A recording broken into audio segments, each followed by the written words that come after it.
You have to start to make good words familiar.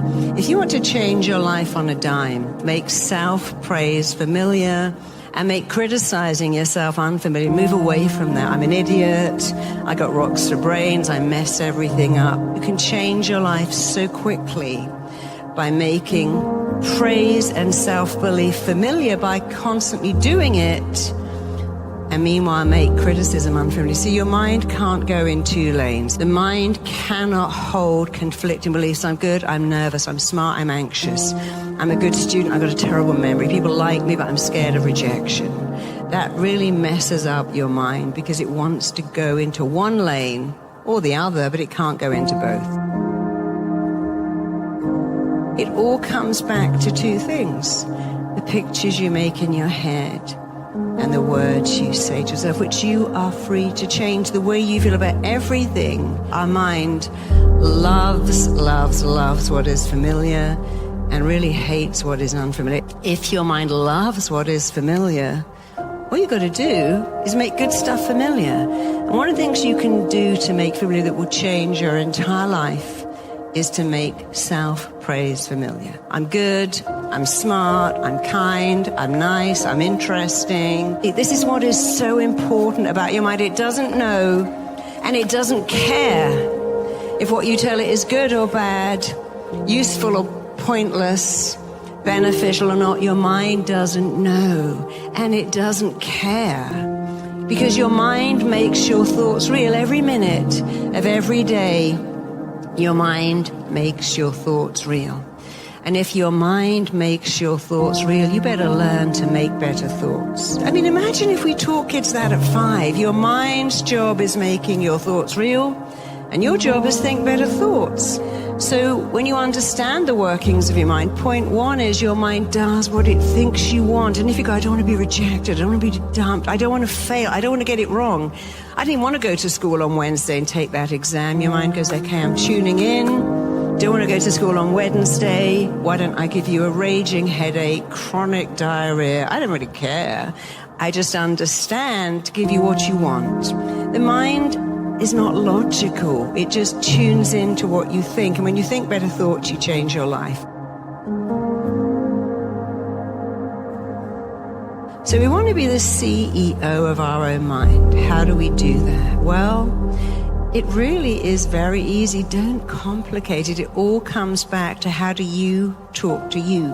I've been working with teenagers all my adult life, and I never cease to be horrified by how they describe it. I'm an idiot. I'm a piece of you-know-what. I have rocks for brains. I'm not very good.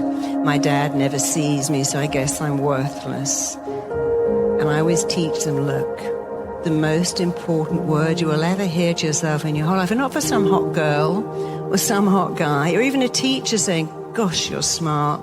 You are the best kid I've ever had in my class. Or even a parent saying, wow, parenting you is the joy of my life. No, the most important word you will ever hear in your whole life come from you.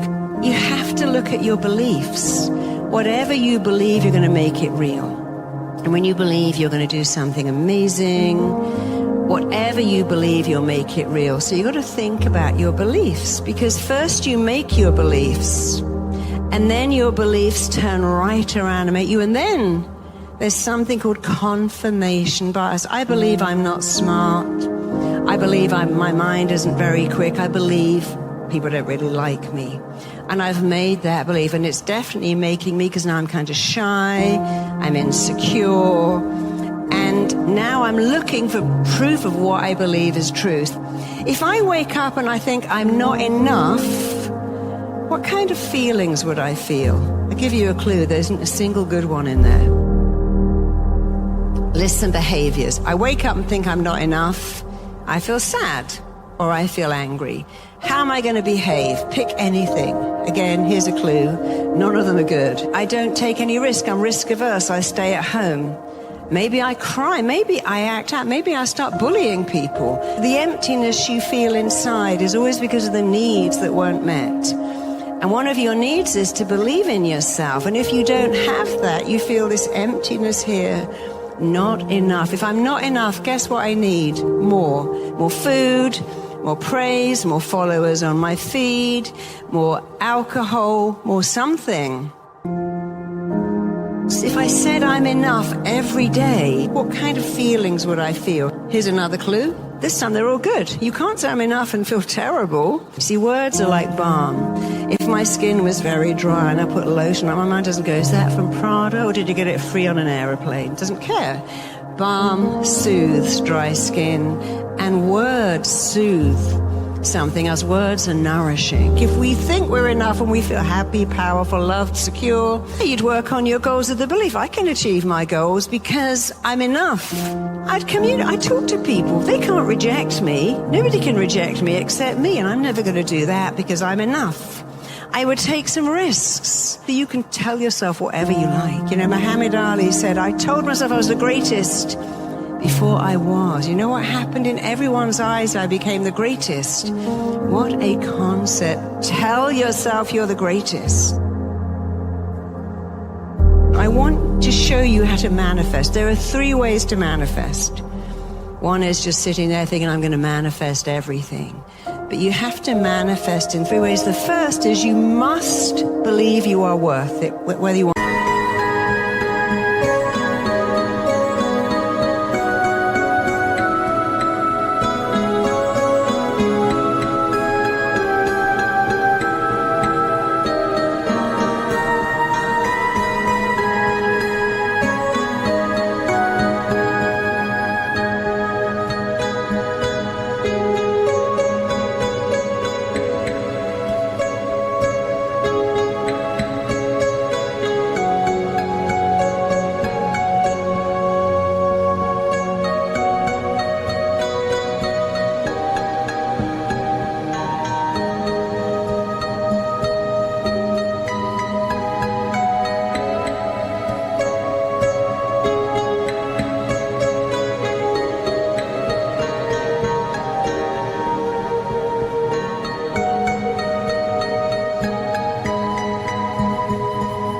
Love, or a great career, or promotion, or money, or your own business. If you don't do step 1, which is believe you are worth it, you won't be good at manifesting. The second is you got to really know what that looks like. And then you got to do the work. You'll say, oh, I thought I could just manifest. No, you still got to study, still got to write your program, open your business, work. 80% of your success is down to having a success mindset. If you believe you're worth it, that will take you further.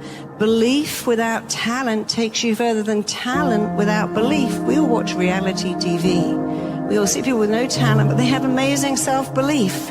If you have belief and no talent, you probably will do better than someone with huge talent and no belief. If you have both, you can go anywhere. Impress, instruct, install into you what you require. And you're going to say in a powerful voice, I insist on this, I require this, I'm giving this to myself.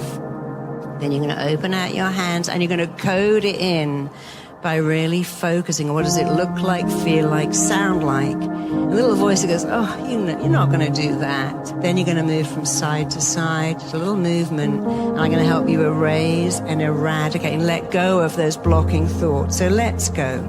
Close your eyes. Touch the area right in between your eyebrows.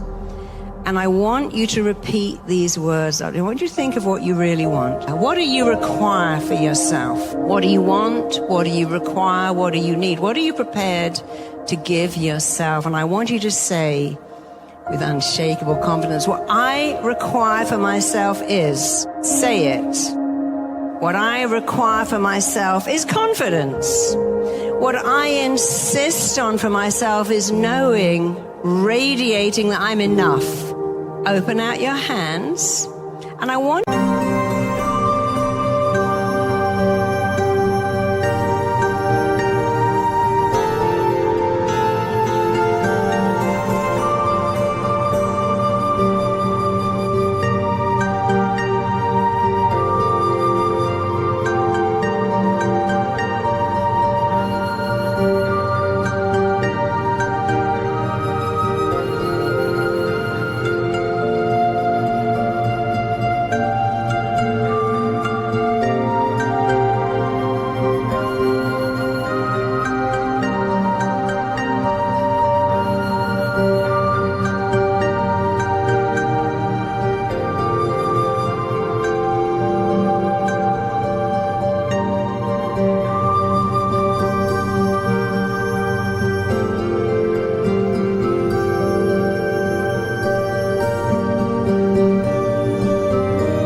to notice, what does that look like? What does phenomenal success and knowing you're enough look like?